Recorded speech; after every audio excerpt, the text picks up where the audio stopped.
Hello बच्चों, कैसे हो आप सब। मैं रमन दीक्षित, आपका इंग्लिश टीचर। आज की इस क्लास में आपका स्वागत करता हूं और आज हम पढ़ेंगे हमारा 8th चैप्टर, जिसका नाम है रीच फॉर द टॉप। तो डियर स्टूडेंट्स, ये एक आज हम बायोग्राफिकल पार्ट पढ़ेंगे जो कि किसी आर्टिकल्स में से लिया गया है। और आर्टिकल में इसमें दो वीमेन के बारे में बात होगी जो बहुत ही स्ट्रॉन्ग हार्ड वर्कर और स्ट्रॉन्ग डिटर्मिनेशन वाली लेडीज़ हैं, ठीक है, जिन्होंने एक बहुत ही यंग एज में एक उच्च स्थान उन्होंने प्राप्त किया और वो टॉप पर पहुंचकर उन्होंने अपनी प्रतिभा का लोहा मनवाया। तो इसमें जिस प्रकार से हमने हमारा चैप्टर पढ़ा था चाइल्डहुड, जिसमें कि डॉक्टर एपीजे अब्दुल कलाम के बारे में बात हुई थी, उन्होंने अपनी बायोग्राफी बताई थी, बचपन में वो कैसे करते थे, क्या करते थे। तो इसी तरीके से आज बायोग्राफिकल पार्ट लिया गया है संतोष यादव और मारिया शारापोवा। संतोष यादव ने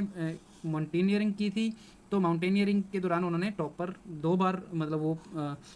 कॉन्कर किया उन्होंने, और माउंट एवरेस्ट को, और उनको पद्मश्री भी मिला था। तो इसी तरीके से जो मारिया शारापोवा हैं, उन्होंने भी अपनी टेनिस में एक रैंकिंग को, जो टॉप रैंकिंग थी, उसको बहुत सालों तक बरकरार रखा, अपने पास रखा, और उन्होंने अपनी डिटर्मिनेशन और स्ट्रॉन्ग हार्ड वर्किंग जो थी उनकी, उसके दम पर सक्सेस ली। तो आइए हम अपना चैप्टर शुरू करते हैं। तो आप भी इसके बारे में सोच सकते हो कि किस तरीके से आप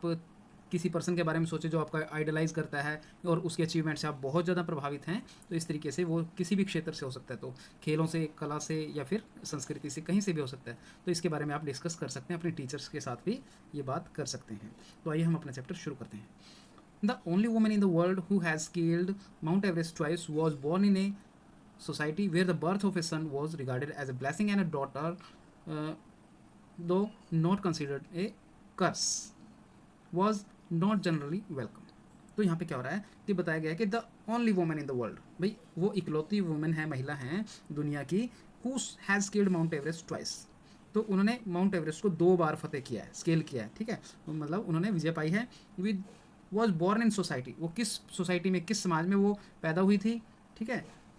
where the birth of a son was regarded a blessing. उस समाज में वो पैदा हुई थी जहाँ पे एक बेटे का जो बर्थ था, जन्म था, उसको माना जाता था ब्लेसिंग के तौर पे, मतलब एक बहुत ही आशीर्वाद समझा जाता था। एंड ए डॉटर, और बेटी को, दो नॉट कंसिडर्ड ए कर्स, हालांकि वहाँ पे अभिशाप नहीं मानते थे बेटी के जन्म को, वाज नॉट जनरली वेलकम, लेकिन आमतौर पे बेटी के जन्म पर उसका वेलकम नहीं किया जाता था, उसको इतनी खुशियाँ नहीं मनाई जाती थी उसके जन्म पर। इस समाज में संतोष यादव पैदा हुई थी।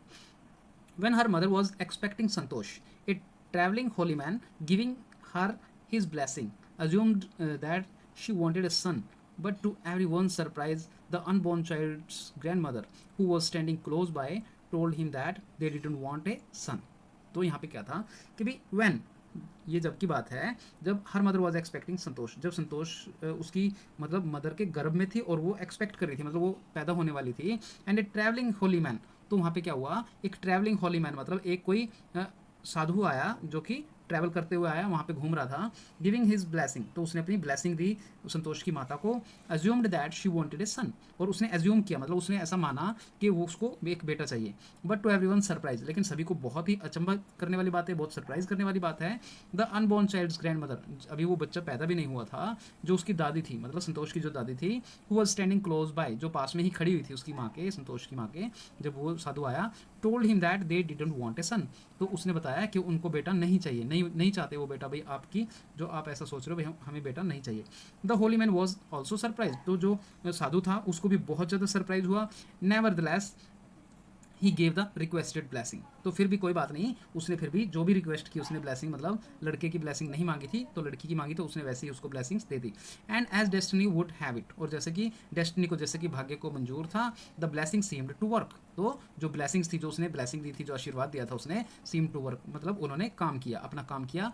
संतोष वॉज बॉर्न द 6th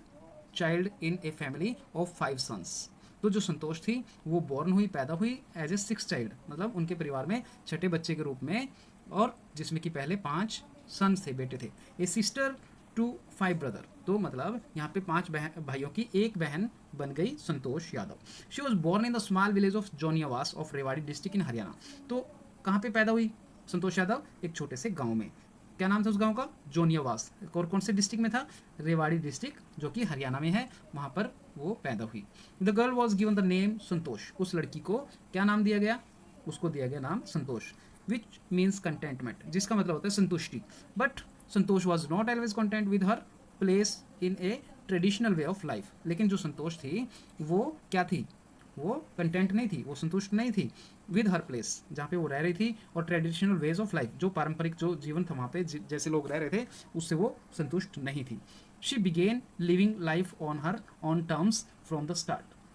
तो उसने क्या शुरू कर दिया, लिविंग लाइफ मतलब जीवन को जीना शुरू कर दिया, ऑन टर्म्स मतलब अपनी शर्तों पे, अपने अनुसार, ठीक है, फ्रॉम द स्टार्ट, शुरू से ही मतलब अपने अनुसार ही वो रहने लगी, क्योंकि वो एक तो भाइयों में रही थी तो भाइयों की लड़कों की तरह मजे से रहने लगी, मतलब उसका लड़कियों से जो ट्रेडिशन था वहाँ पे वो उसको उसने बदल दिया। वेयर अदर गर्ल्स वोर ट्रेडिशनल इंडियन ड्रेसेस, तो जहाँ पर जो दूसरी लड़कियाँ थी वहाँ पे वो ट्रेडिशनल इंडियन ड्रेसेस पहनती थी, मतलब कि पारंपरिक जो सूट सलवार वगैरह होते हैं वो पहनती थी। संतोष प्रेफर्ड शॉर्ट्स, लेकिन संतोष जो थी वो शॉर्ट्स पहनती थी, मतलब निक्कर पहनती थी। Looking back she says now, from the very beginning I was quite determined that if I choose a correct and a rational path the others around me had to change, not me. तो यहाँ पे संतोष यादव क्या कहती है, वो मतलब looking back मतलब पिछले दिनों को याद करते हुए वो कहती है, she says now from the very beginning, भाई शुरुआत से ही आई वॉज क्वाइट डेटरमेंट, भाई मैं बहुत ही ज़्यादा डेटरमेंट थी, बहुत ही ज़्यादा मेरे को दृढ़ निश्चित है इस बात का, बिल्कुल ही मैं दृढ़ निश्चित थी इस बारे में, that if I choose a correct and a rational path, यदि मैं सही और एक रेशनल, रेशनल का मतलब जिसमें तर्क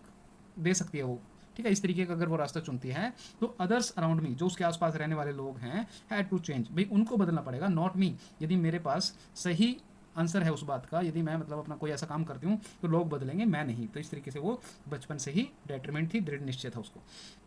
संतोष parent were affluent land owners who could afford to send their children to the best schools even to the country's capital new Delhi which was quite close by. तो यहाँ पे क्या कह रहे हैं कि जो संतोष के पेरेंट्स थे, संतोष के जो माता पिता थे, वर एफ्लुएंट, एफ्लुएंट का मतलब होता है कि वो धनवान थे, रिच थे, ठीक है, लैंड ओनर्स थे, जमींदार थे, who could afford to their children to the best school, भाई अफोर्ड कर सकते थे वो, मतलब भाई गुजारा कर सकते थे, काम चला सकते थे अपने बच्चों का, मतलब बढ़िया से बढ़िया स्कूल में वो भेज सकते थे। और यहाँ तक कि जो कंट्री की कैपिटल थी, क्या थी कैपिटल, दिल्ली, तो दिल्ली भेज कर भी वो उनको पढ़ा सकते थे, विच वॉज क्वाइट क्लोज बाई, जो कि उनके गाँव से काफ़ी नज़दीक पड़ती थी। बट इन लाइन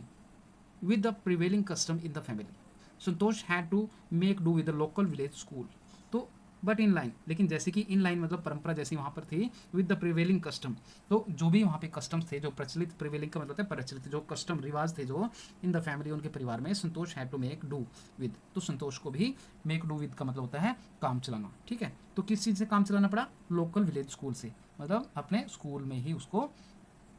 पढ़ना पड़ा, गाँव के स्कूल में। So she decided to fight the system in her own quiet way when the right moment arrived.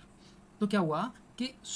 इसी तरीके से शी डिसाइडेड टू फाइट, तो उसने डिसाइड किया कि वो फाइट करेगी इस सिस्टम से, इस परंपरा से, इन हर ऑन क्वाइट वे, बिल्कुल चुपचाप तरीके से, अपने ही तरीके से वो चलेगी, when the right moment arrived, जब तक कि सही समय नहीं आता, एंड द राइट मोमेंट केम, और सही समय आया, when she turned 16, जब वो 16 साल की हुई। at 16 most of the girls in her village used to get married, ठीक है, तो 16 ईयर्स की एज में मोस्ट ऑफ द गर्ल्स, भाई ज़्यादातर जो लड़कियां होती थी गांव की, गेट मैरिड, वो शादी करवा लेती थी उस टाइम में। Santosh was also under pressure from her parents to do the same, तो संतोष को भी प्रेशर डाला गया, उस पर भी दबाव डाला गया उसके पेरेंट्स की तरफ से कि वो भी उसी तरीके से मतलब शादी कर ले। A marriage age early age that was the last thing on her mind, और एक शादी जो थी वो एज अर्ली एज, भाई मतलब इसी तरीके से जितनी जल्दी हो सके, भाई जैसे कि हो रहा था वहाँ पर, that was the last thing, वो उसके दिमाग पे लास्ट थिंग थी, भाई शादी कब करवाएगी, वो लास्ट में करवाएगी, मतलब उसने अभी शादी के लिए कोई मन नहीं बनाया था। She threatened her parents that she would never marry if she didn't get a proper education, तो उसको थ्रेटन किया गया, उसको धमकाया गया हर पेरेंट्स के द्वारा, उसके पेरेंट्स ने उसको धमका करके, डांट करके बोला that she would never marry, भाई उसकी कभी भी शादी नहीं होगी, if she didn't get a proper education, ठीक है। तो मतलब किसने धमका के बोला, मतलब संतोष यादव ने अपने पेरेंट्स को धमका करके ये बोला कि वो कभी शादी नहीं करेगी, कब तक शादी नहीं करेगी, she would never get married, भी कभी भी वो शादी नहीं करेगी जब तक कि उसको प्रॉपर एजुकेशन नहीं मिलती, मतलब उसको प्रॉपर एजुकेशन चाहिए फिर वो शादी करेगी।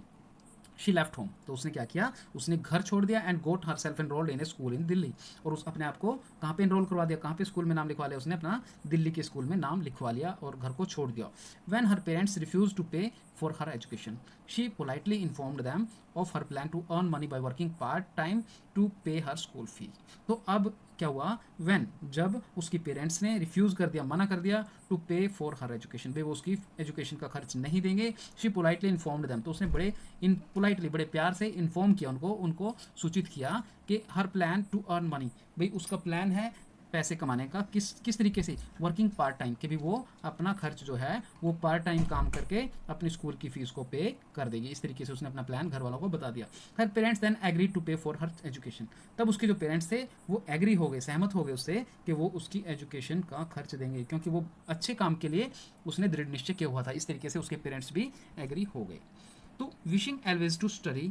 ए bit more and with her father slowly getting used to her urge for more education, Santosh passed the high school examinations and went to Jaipur. Wishing always to study, तो उसकी हमेशा इच्छा होती थी स्टडी के लिए, ए बिट मोर, भाई थोड़ा और भाई स्टडी की जाए। And with her father slowly getting used to, तो उसके फादर जो थे वो धीरे धीरे यूज टू हर अर्ज, भाई उसकी अर्ज को, जो उसकी वो उनसे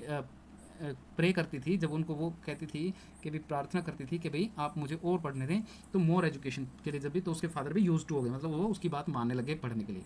संतोष पास द हाई स्कूल एग्जामिनेशंस, तो संतोष ने हाई स्कूल एग्जामिनेशन पास कर दिया। एंड वेंट टू जयपुर, और कहाँ पर चली गई वो, अब वो हाई स्कूल पास करने के बाद चली गई Jaipur. She joined Maharani college and got a room in Kasturba hostel, तो उसने क्या किया, उसने कॉलेज में एडमिशन ले लिया, किसमें, महारानी कॉलेज को उसने ज्वाइन किया, और कस्तूरबा हॉस्टल जो था वहाँ पे उस कॉलेज में, वहाँ पे उसने एक रूम ले लिया। संतोष रिमेंबर्ड कस्तूरबा हॉस्टल फेस्ड, संतोष को ये याद है कि कस्तूरबा जो हॉस्टल था उसका फेस कहाँ पर था, faced the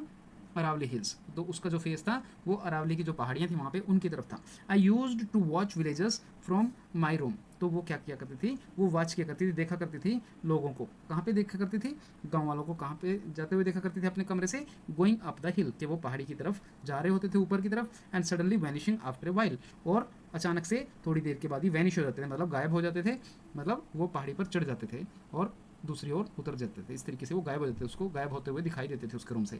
one day I decided to check it out myself, तो एक दिन वो कह रही है कि मैंने डिसाइड किया कि मैं खुद चेक करके आऊँगी भाई ये लोग कैसे उतरते हैं, कैसे जाते हैं। I found nobody except a few mountaineers, तो जब वो वहाँ पे गई तो उसने देखा कि उसको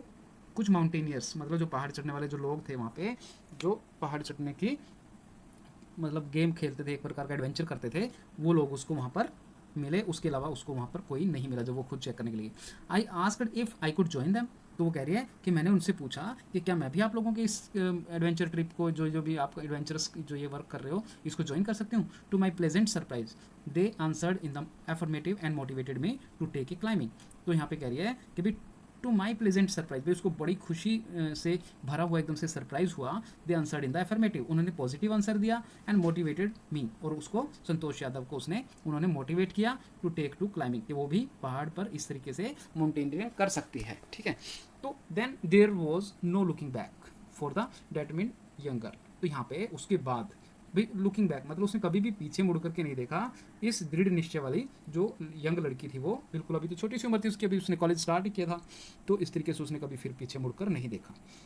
तो आगे कहते हैं she saved money and enrolled in a course at Uttarkashi's Nehru institute of mountaineering, तो शी सेव्ड मनी, उसने कुछ पैसे बचाए, एंड इनरोल्ड मतलब उसको खुद को इनरोल करवा दिया, किस कोर्स के लिए, उत्तरकाशी के जो नेहरू इंस्टीट्यूट था वहाँ पे उसने खुद को इनरोल करवा दिया माउंटेनियरिंग के लिए, मतलब वो भी माउंटेन्स पर चढ़ना सीखेगी, तो उसने इंस्टीट्यूट में उसने एडमिशन ले लिया। क्या नाम था उस इंस्टीट्यूशन का, Uttarkashi Nehru institute of mountaineering.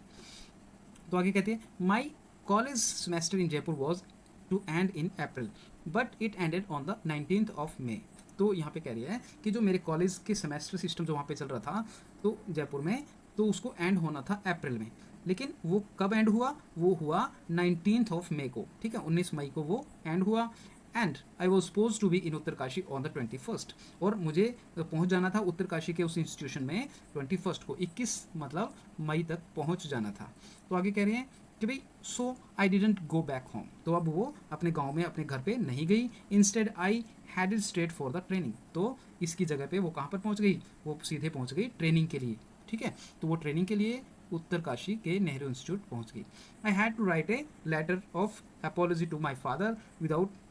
whose permission I had got myself enrolled at Uttarkashi, तो यहाँ पे वो कह रही है कि जब वो सीधे वहाँ पर ट्रेनिंग के लिए पहुँच गई तो आई हैड टू राइट, भाई उसे लिखना पड़ा, क्या लिखना पड़ा, ये लेटर ऑफ अपॉलॉजी मतलब क्षमा मांगने के लिए एक पत्र लिखना पड़ा अपने फादर को, अपने पापा को, विदाउट हुज परमिशन, क्योंकि जिनकी परमिशन के बिना, जिनकी इजाज़त के बिना had got myself enrolled in at Uttarkashi, भाई उसने उत्तरकाशी के उस इंस्टीट्यूशन में खुद को एनरोल करवा दिया था, खुद का नाम लिखवा दिया था। Thereafter Santosh went on an expedition every year, तो इसके बाद जो संतोष यादव थी वेंट ऑन मतलब वो करती गई एन एक्सपेडिशन, मतलब एक यात्रा करती गई उस तरीके की एडवेंचरस के लिए, माउंटेनियरिंग करती गई एवरी ईयर, हर साल वो इस तरीके से जाने लगी। हर क्लाइंबिंग स्किल्स मैच्योर्ड रैपिडली, जो क्लाइंबिंग स्किल थी, जो पहाड़ पर चढ़ने की जो उसकी स्किल्स थी वो मैच्योर्ड रैपिडली, मतलब जल्दी जल्दी से वो परिपक्व होने लगी। Also she developed a remarkable resistance to cold and the altitude, तो यहाँ पे क्या हुआ कि भाई शी डेवलप्ड, उसने डेवलप कर ली, क्या डेवलप कर लिया, ए रिमार्केबल रेजिस्टेंस, मतलब उसके अंदर एक प्रकार की रेजिस्टेंस आ गई, एक ताकत आ गई, एक मतलब शानदार उसमें पहाड़ चढ़ने की क्षमता आ गई। टू कोल्ड, कि भाई उसमें वो कोल्ड में मतलब बियर कर सकती थी, ठंड को सहन कर सकती थी, एंड द एल्टीट्यूड, और जितनी भी एल्टीट्यूड होती थी, जितनी भी वहाँ पर मतलब जो चढ़ाई होती थी उस सब को वो अब सहन कर सकती थी। ठीक है, इतनी उसके अंदर रेजिस्टेंस आ गई थी, क्षमता आ गई थी। तो आगे कह रही है equipped with an iron will, physical endurance and an amazing mental toughness, she proved her self repeatedly. तो अब यहाँ पे कह रही है इक्विप्ड विद, इक्विप्ड का मतलब उसके अंदर अब इक्विप्ड हो गई थी, मतलब उससे उन चीज़ों के से युक्त हो गई थी। कौन कौन सी चीज़ों से, एक तो आयरन विल आ गई थी उसके अंदर, मतलब लोहे की तरह दृढ़ इच्छा आ गई थी उसके अंदर। फिजिकल इंड्योरेंस मतलब उसके शरीर में भी एकदम से सहन शक्ति आ गई थी। एंड अमेजिंग मेंटल टफनेस, और एक बिल्कुल हैरान कर देने वाली मेंटल टफनेस, मतलब उसका जो दिमाग था वो भी मजबूत हो गया था चढ़ने के लिए, भी मैं कर सकती हूँ इस तरीके से, आई कैन डू इट, इस तरीके की उसकी मेंटल टफनेस बन गई थी। She proved her self repeatedly, और उसने अपने आप को प्रूव करके दिखाया बार बार, रिपीटेडली मतलब बार बार प्रूव करके दिखाया कि मैं बड़ी आसानी से ये काम कर सकती हूँ। The culmination of her hard work and the sincerity came in 1992, just 4 years after she had shyly asked the Aravalli mountaineers if she could join them.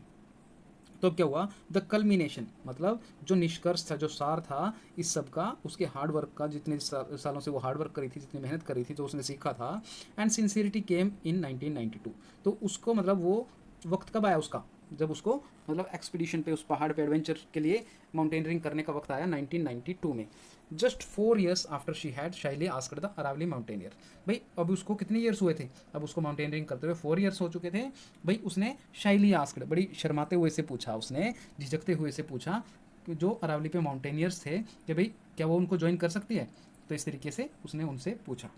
Eight barely 20 years of age, भाई barely का मतलब बड़ी मुश्किल से, अभी वो 20 साल की एज में ही हुई थी, Santosh Yadav scaled mount Everest, तो संतोष यादव ने क्या किया, स्केल कर दी, मतलब पार कर दी, उस पर वो चढ़ गई, कहाँ पे चढ़ गई, माउंट एवरेस्ट पे, किस एज में, 20 years की एज में, becoming the youngest woman in the world to achieve the feat. तो इस मतलब इस फीट को, मतलब इस जो अभियान था इसको उसने, उसको पार करने वाली वो इकलौती महिला, जो इतनी यंग महिला थी वो बन गई, जो कि माउंट एवरेस्ट पर चढ़ गई थी। ठीक है, तो इस तरीके से उसने ये जो मुकाम था उसको अचीव कर लिया था। If her climbing skills, physical fitness and mental strength impressed her seniors, her concern for others and desire to work together with them found a special place in the hearts of the fellow climbers। तो यहाँ पे क्या हो रहा था कि भाई उसने इस फीट को तो ले लिया था,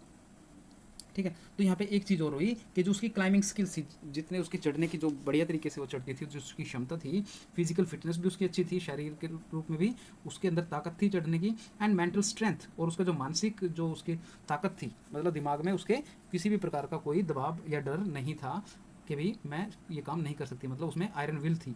तो इस तरीके से कह रही है इम्प्रेस्ड हर सीनियर, तो उसने अपने सीनियर्स जो थे उससे, जो पहले से ये काम कर रहे थे, वो उससे बहुत ज़्यादा प्रभावित हुए। Her concern for others and desire to work together with them found her a special place. तो जितनी हर कंसर्न, जो उसका कंसर्न था फॉर अदर्स, दूसरे लोगों के प्रति, और डिज़ायर टू वर्क टुगेदर, और जो उसकी इच्छा थी,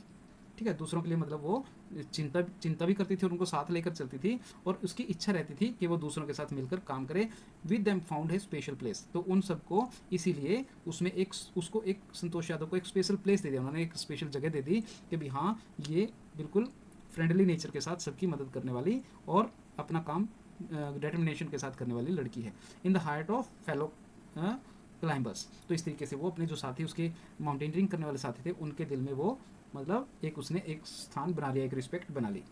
तो during the 1992 Everest mission, Santosh Yadav provided special care to a climber who lay dying at the south col. तो यहाँ पे क्या था कि भाई जो साउथ पोल था, साउथ पोल का मतलब दक्षिणी दर्रा, ठीक है, दक्षिणी दर्रे की तरफ माउंट एवरेस्ट मिशन में जो 1992 में जो mount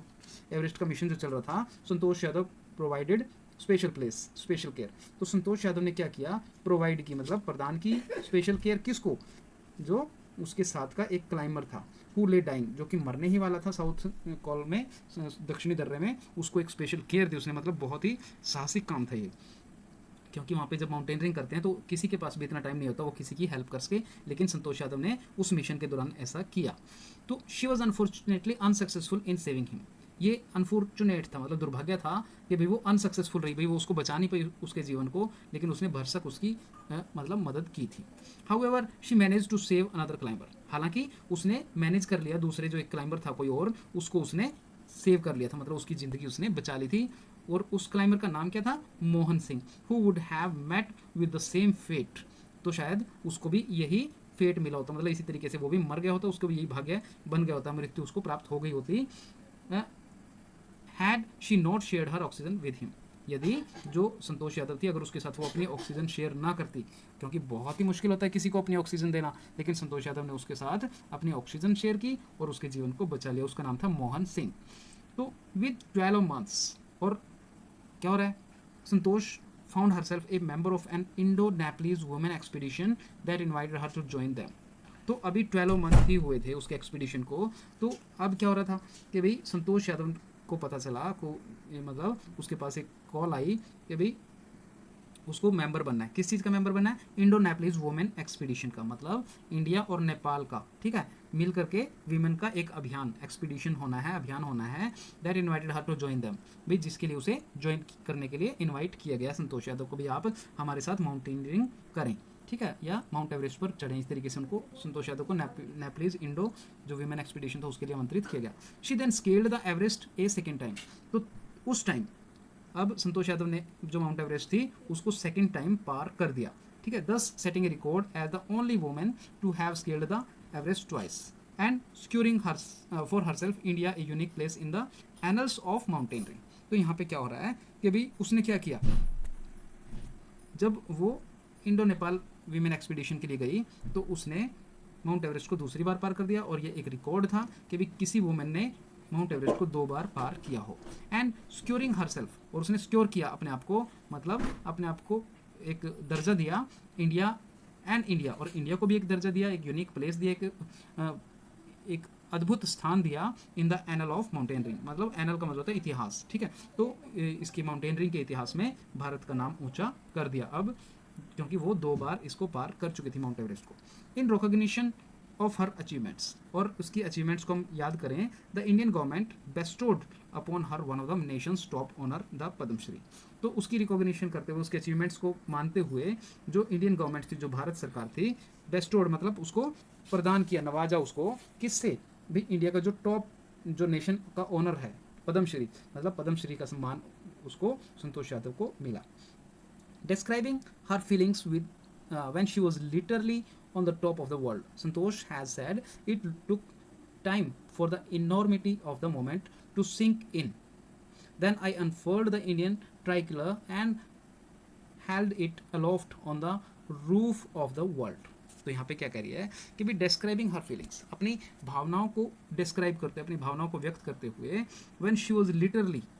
on the top of world, जब वो सचमुच में ही अब उसको मतलब पता चल गया था कि वो टॉप ऑफ द वर्ल्ड पे है, संतोष हैड सेड। तो संतोष क्या कहती हैं, it took some time for the enormity of the moment to sink in. भाई उसको भाई ये समझ पाने में, सिंक इन का मतलब होता है समझ पाना, तो समझ पाने में थोड़ा समय लगा कि भाई ये कितनी बड़ी बात थी, भाई इस जो मोमेंट को जो उसने 2 बार उसने मतलब स्केल कर लिया है, ये इसको समझ पाना ही उसके लिए बड़ा मुश्किल हो रहा था। Then I unfurled the Indian try colour,